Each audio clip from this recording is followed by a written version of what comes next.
Hey everybody, Tim Ulbrich here, and thank you for listening to the YFP podcast, where each week we strive to inspire and encourage you on your path towards achieving financial freedom. This week I'm flying solo with an episode that is short and to the point, one that distills a lot of learning from my own journey and from speaking with thousands of pharmacists about their financial plans. I've taken those experiences and narrowed it down to a list of 10 financial moves that are key in building a strong financial foundation. Think of these as the prerequisites to building wealth and living your rich life. So whether you're just getting started and have the opportunity to build a strong financial foundation from Jump Street, or perhaps you've been at it for a while and sense the need to reinforce that foundation, this week's episode is for you. And if you're looking to identify areas within your own financial plan that could use some love and attention, we've got a great free resource for you. We created a 5-minute financial fit so that you can learn about the areas of your financial plan that you may need to work on, where you're doing well, and resources that can help along the way. So head on over to yourfinancialpharmacist.com/fitness and see how your financial health is tracking. Again, that's yourfinancialpharmacist.com/fitness. We'll also provide the link in the show notes. All right, let's jump right into our list of 10 moves to make to become financially fit. Number one on our list is be a sponge. Be a sponge.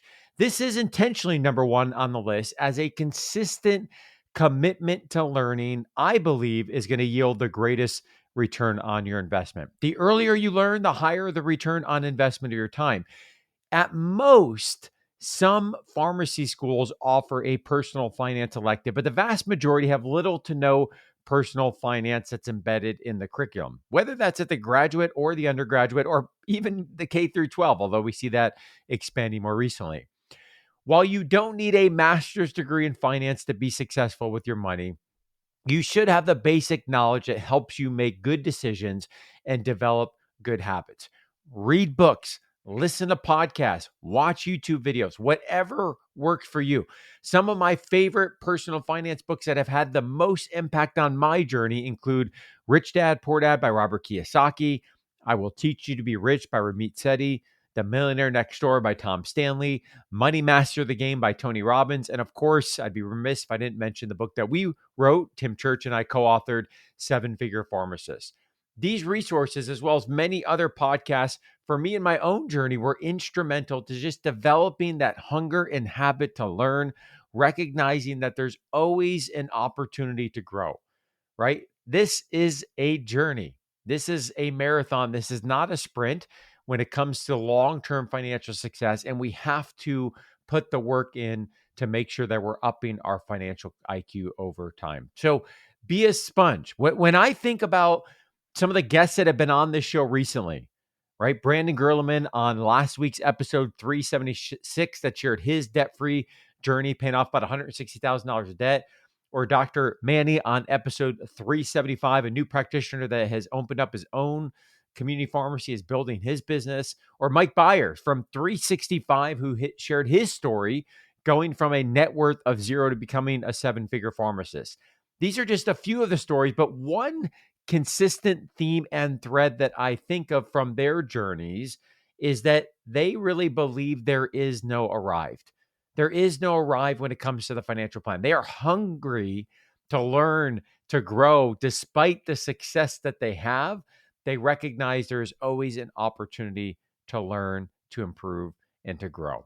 So that's number one on our list, as I truly believe everything else we talk about, right? The X's and O's, whether it's investing, insurance, debt repayment, tax planning, whatever it may be, all of that stems from understanding and improving our own financial IQ. Number two on our list is make a commitment to live off of less than you make. Make a commitment to live off of less than you make. Outside of learning, outside of being a sponge, this is at the top of the list because other goals require cash flow. It's that simple, right? If we want to pay off debt, if we want to save and invest for the future, if we want to invest in experiences and travel, whatever goals we have, they're dependent on cash flow. And cash flow comes from living off of less than we make. Now, easier said than done. Many of you know that firsthand. But until we figure out ways to take off the cap on our income, we'll talk about that here in a little bit, the cash flow will come from the difference between what you earn and what you spend. The financial plan is this simple and this hard, right? Executing, of course, is the hard part. But without cash flow and without a monthly system, we're going to talk about that here in a little bit as well. We're going to find ourselves spinning our wheels financially long term, right? We want to implement a system that from the breathing room and the cash flow that we create, we're able to fund our goals each and every month and know that we have a process in place for those goals, the dreams that we have to become a reality. So that's number 2 on our list. Make a commitment to live off of less than you make. Number 3, you've heard me say it many times on the show before, build an emergency fund. This is not just about the dollars in the account. It's about the breathing room that this creates in your financial plan, getting out of the day-to-day, month-to-month, year-to-year mindset, and ensuring that we can have the peace of mind. So if you haven't already done this, open up a high yield savings account or money market account that is separate, keyword separate from your checking account, and label it as your emergency fund. One of the things my partner, Tim Baker, often says is, hey, if you're doing the mental accounting, do the actual accounting. What does he mean by that? He means that if we're looking at our funds, let's say you've got $20,000, $30,000, $40,000 that's sitting in a high yield savings account or perhaps in a checking account, hopefully not the case. But if we know that, hey, about 5 or 10 of that is for an emergency fund, about 5 or 10 of that is for an upcoming trip, about 10 of that is for a future roof replacement on the home, right? That's the mental accounting. So if we're doing that, let's create the buckets. Here we're talking about an emergency fund, label it, and do the actual counting of putting it in a fund that is earmarked specifically for the emergency fund. Now, we're going to want to work towards saving 3 to 6 months of essential expenses. That's our goal. That's our target, general rule of thumb. But don't let that number overwhelm you if you're just getting started or perhaps you're doing some cleanup work in other parts of the financial plan. Because here's the reality. If you've never had an unexpected car or medical expense or another emergency, it's only a matter of time. Life happens and you want to be prepared. I want to be prepared so that those bumps don't derail momentum and progress in other areas. The last thing we want is that we feel like we're finally making progress towards building wealth, saving, investing for the future, achieving the goals that we've desired to achieve. And all of a sudden, we haven't prepared for an emergency and something sets us backwards and disrupts that momentum.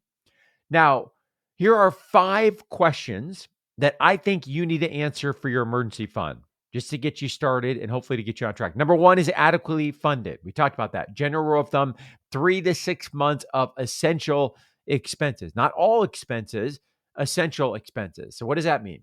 Housing, food, transportation, clothing, minimum debt payments, things that you would continue to fund even in the event of a short-term job loss or emergency. Add those up, multiply them by 3 to 6. That's a general target we're shooting for with an emergency fund. So that's question 1. Is it adequately funded?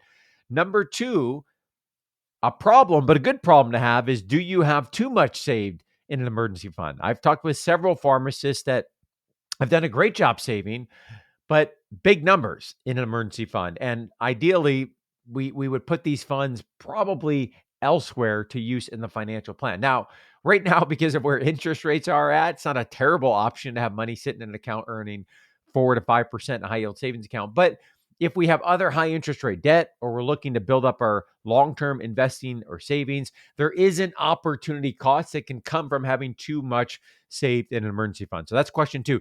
Number 3, are you optimizing your emergency fund? So what I'm talking about here is making sure it's not sitting in a checking account, that we have it working for us, especially with where interest rates are at right now, whether that be a high yield savings account or money market account. Right now at the time of this recording, most of those are in the 4 to 5% range. So are we optimizing that fund? Number 4 is, does it need a boost? So this is something that we can set it, but forget it. And we have to come back and look at this, right? So, especially for those that are earlier in their career where expenses creep at a rapid rate, right? Perhaps when you graduated, maybe you didn't have a home or you didn't have a family. All of a sudden you wake up in 3, 4, 5 years, our expenses have gone up significantly. So we want to revisit this at least once a year. And maybe at one point you hit that target of 3 to 6 months, but do we need to look at it again?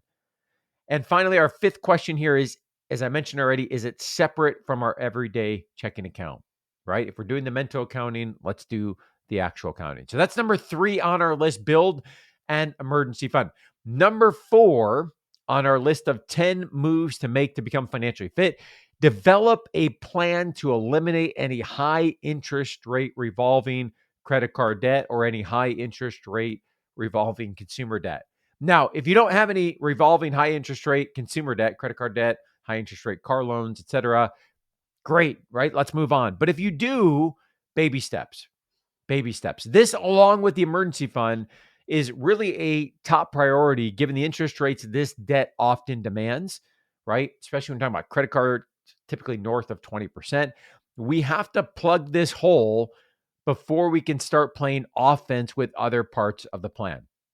Now, I know that sounds obvious, but I see this mistake commonly made where because student loan debts, there's an emotional burn there, or because there's a feeling that I need to catch up and save and invest for the future, we can often get these priorities mixed up, right? So if I have a high interest rate credit card debt that's accruing interest north of 20%, but I'm paying down debt at 5%, 6%, whether that be student loans or I'm trying to save and invest in various retirement accounts, I may have those out of order, right? So we got to look at that. Now, last thing I want to say here is if you have credit card debt, know that you aren't alone. Okay. We often think that, hey, all my other pharmacist friends have this figured out. They're making a great income. I'm the only one with credit card debt. I can assure you that is not the case. This is a fairly common struggle that we see, especially with new practitioners, although others are not immune to this.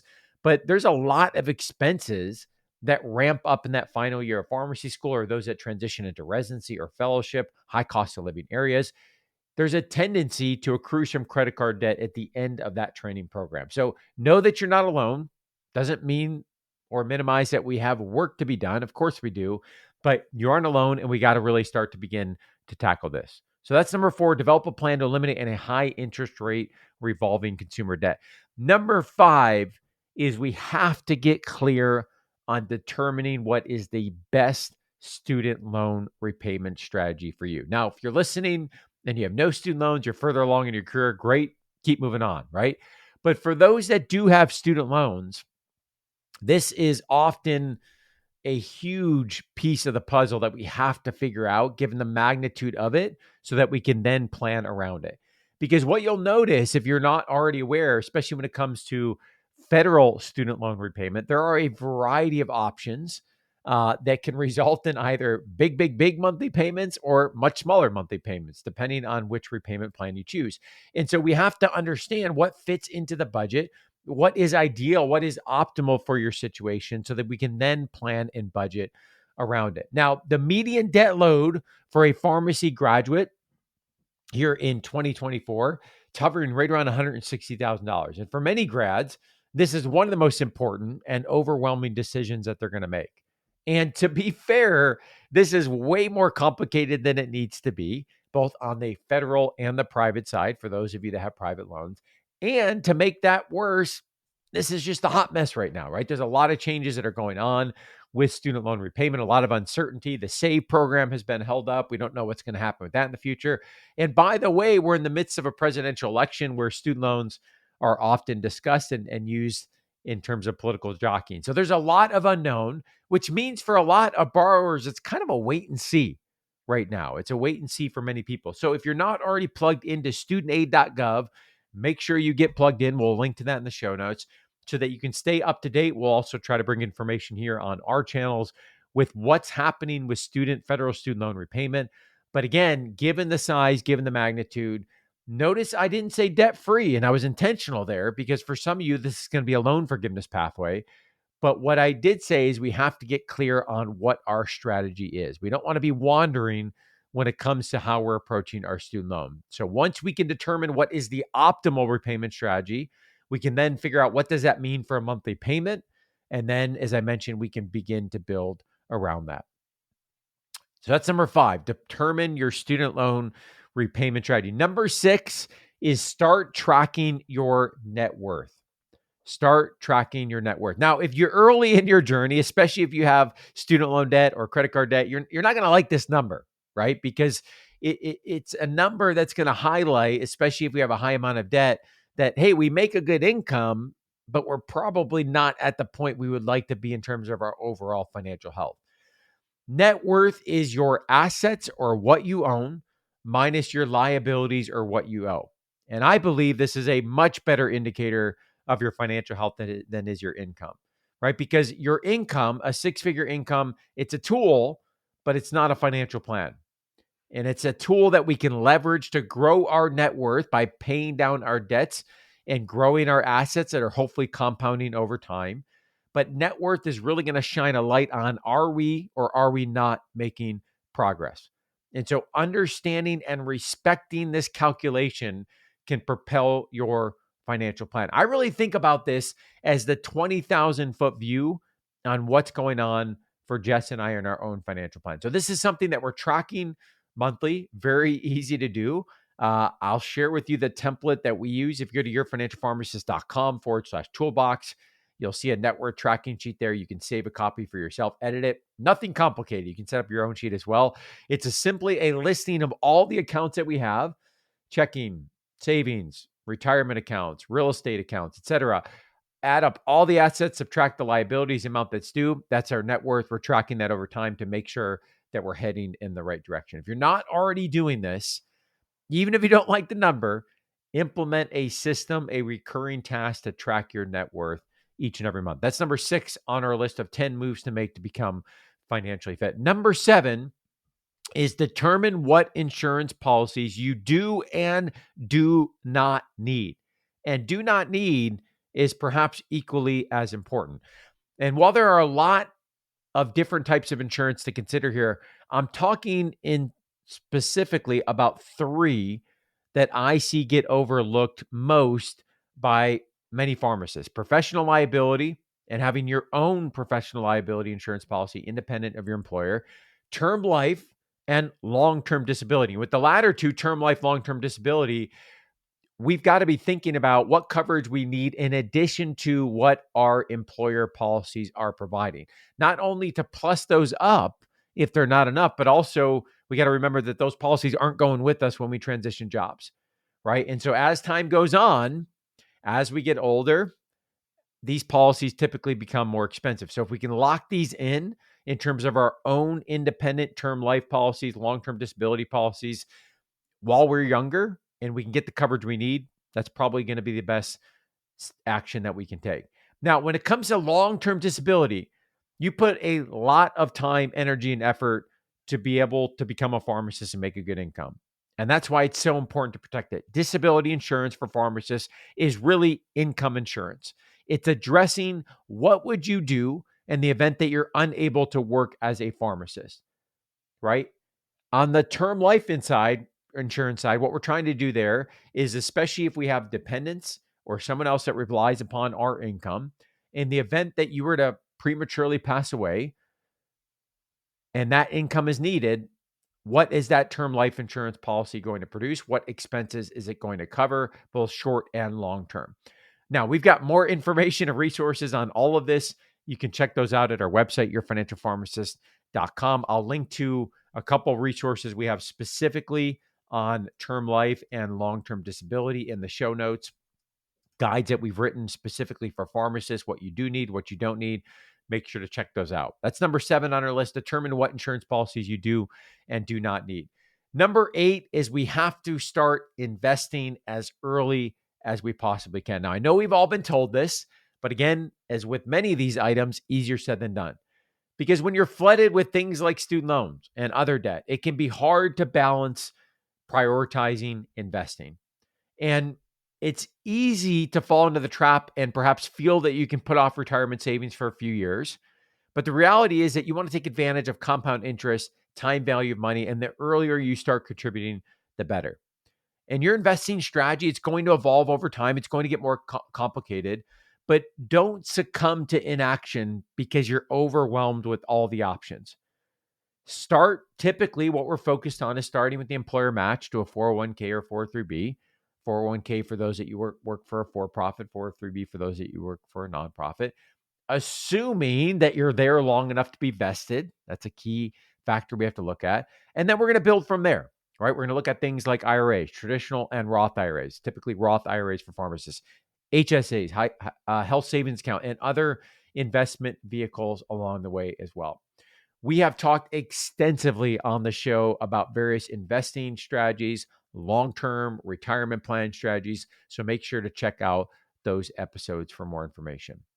Number 9 on our list of 10 moves to make to become financially fit is refuse to accept your income is fixed.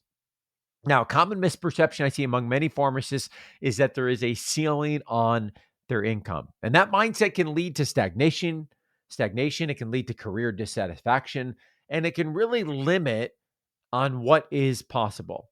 So, whether it's pursuing additional opportunities within your organization, or perhaps for some of you, it's starting a side hustle or business or investing in real estate, these are just a few of the many examples of how pharmacists are taking the ceiling off of their income potential. Bob Berg, the author of The Go Giver, said that your income is determined by how many people you serve and how well you serve them. I believe that to be true, whether it's people that start their own business, whether that's people that get started in real estate and develop great collaborations and partnerships, or whether that's folks within their own organization that really are able to demonstrate and provide the value that then unlocks additional opportunities for them. So that's number 5, refuse to accept your income as fixed, because as we talked about earlier, all financial goals stem from the cash flow that we create by living off of less than we make. One way to do that is cut expenses. The other way we're talking about here in our 9th point is growing our income. And finally, number 10 on our list of 10 moves to make to become financially fit, implement systems and automation as soon as possible. Now, if you've listened to the show for a while, you know that I love automation. And Ramit Sethi talks about this in his book, I Will Teach You to Be Rich, when he says, and I agree, that automation can be the single most profitable system that you ever build. And as you're getting started, it's the process, not the outcome. It's the process that's most important. Remember, this is a marathon, not a sprint. And building and automating a system is ultimately what's going to allow you to identify and fund your goals. You are directing your financial plan rather than reacting to it. That's what we're talking about here with automation. And it's so apparent, so effective, so easy to implement, but it's vastly underutilized. It involves essentially scheduling the transfer of funds to predefined goals and doing so confidently knowing that you've already accounted for it in your monthly spending plan. That's what we're talking about with automation. So whether it's paying down your debt more aggressively through extra payments, whether it's saving and investing money to an IRA or another type of investment account, whether it's putting money towards a down payment on a home or investment property, whatever the goal is that we've identified and we account for in our monthly spending plan, once we identify that goal, automation, the next step here is to move those funds after we get paid rather than waiting to see if there's money left over, right? It's proactive versus reactive. Sure, it takes a little bit of time to set up, but once it's set up, it provides a long-term return on your time, benefit, and peace of mind, knowing that you have thought about, you've prioritized, and you have a plan that is working itself to fund your goals. Do not underestimate how powerful that can be in terms of momentum and confidence. Now, what does this actually look like? So for my wife and I, we have a high yield savings account. We use Ally for all our online banking. This is not a commercial for Ally. But in our high yield savings account, within that, we have various buckets and we name them according to the goals that we're setting out to achieve. Now, of course, if there's anything that I want to go directly to an account, not to sit in a high yield savings account, right? Perhaps this would be funding a Roth IRA or a brokerage account or putting money into a 529. Those are going to be automated directly to that account. But for anything else, as I mentioned before, the mental accounting and the actual accounting. For example, this year we're finishing right now a basement remodel project. So we have a bucket in our high yield savings account for a basement remodel. It could be a vacation. It could be the next car purchase. It could be gifts that you are funding throughout the year. It could be your insurance, homeowners or auto insurance that you pay once a year or twice a year that you save up through throughout the year, right? Any of these goals, we can create a bucket and we can automate the contribution of the funds to that. And then we can see and have a visual representation of what our goals are and whether we're on track to achieve those.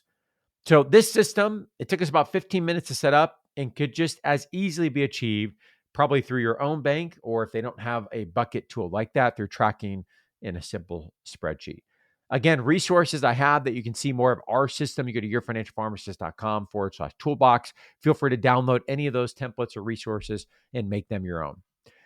Now, if you're someone that's listening that's feeling perhaps financially stressed or stuck or overwhelmed or confused or anxious, whether you're a new practitioner, mid-career, approaching retirement, or maybe you're wondering, why am I not further along, right? I've earned a good income, or I am earning a good income. Why am I not further along? I want you to close your eyes for a moment, unless you're driving, of course, don't do that.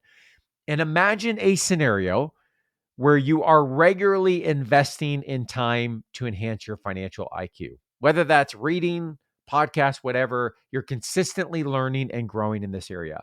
I want you to imagine where you have a fully funded emergency fund, where you have the peace of mind knowing that you have a backstop in place. I want you to imagine a scenario where if you have any high interest rate revolving debt, that's gone. And for other debt, you have a plan in place for how that's going to be paid off and where that fits in the budget. I want you to imagine a scenario where you're regularly tracking your net worth over time each and every month. I want you to imagine a scenario where you're saving and investing each month and hopefully growing that each month, taking advantage of compound interest and time value of money.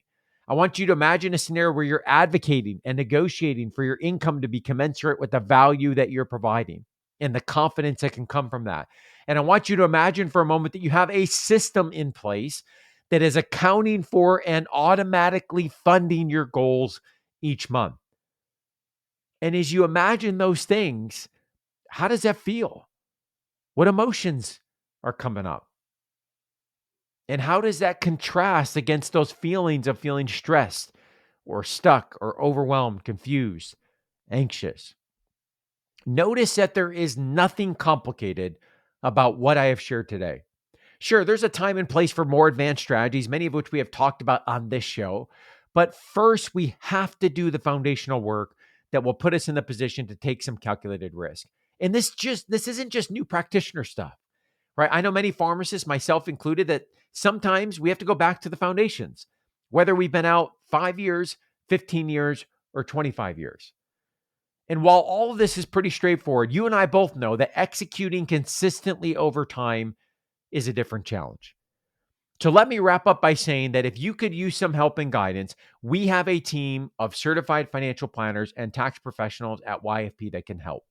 Your six-figure income, it's a great tool, but as I've said already once on this show, it is not a financial plan. Without a vision and a plan, that good income is only going to go so far. That's why, in part, I started YFP back in 2015. Because at YFP, we support pharmacists at every stage of their careers to take control of their finances, reach their financial goals, and build wealth through comprehensive, fee-only financial planning and tax planning. Our team of certified financial planners and tax professionals work with pharmacists all across the country and help our clients set their future selves up for success while living a rich life today. Both are important. So if you're ready to see how YFP can help support you on your financial journey, you can visit yourfinancialpharmacist.com, and at the top right, you'll see an option to book a discovery call. That will take you to a scheduling page to book a meeting with my partner, a 60-minute meeting, Tim Baker, fee-only certified financial professional, where we'll talk and learn about your situation, your goals, what's working, what's not working. We'll share more about our services, and from there, we can determine whether or not there's a good fit. Again, yourfinancialpharmacist.com. At the top right, you'll see an option there to click on book a discovery call. Thank you so much for listening to this week's episode. If you found this information helpful, do me a favor, share this with a friend and colleague, and leave us a review on Apple Podcasts, which will help others find the show. Have a great rest of your day, and we'll catch you again next week. Take care. As we conclude this week's podcast, an important reminder that the content on this show is provided to you for informational purposes only and is not intended to provide and should not be relied on for investment or any other advice. Information in the podcast and corresponding materials should not be construed as a solicitation or offer to buy or sell any investment or related financial products. We urge listeners to consult with a financial advisor with respect to any investment. Furthermore, the information contained in our archived newsletters, blog blog post and podcast is not updated and may not be accurate at the time you listen to it on the podcast. Opinions and analyses expressed herein are solely those of your financial pharmacist unless otherwise noted and constitute judgments as of the dates published. Such information may contain forward-looking statements which are not intended to be guarantees of future events. Actual results could differ materially from those anticipated in the forward-looking statements. For more information, please visit yourfinancialpharmacist.com/disclaimer.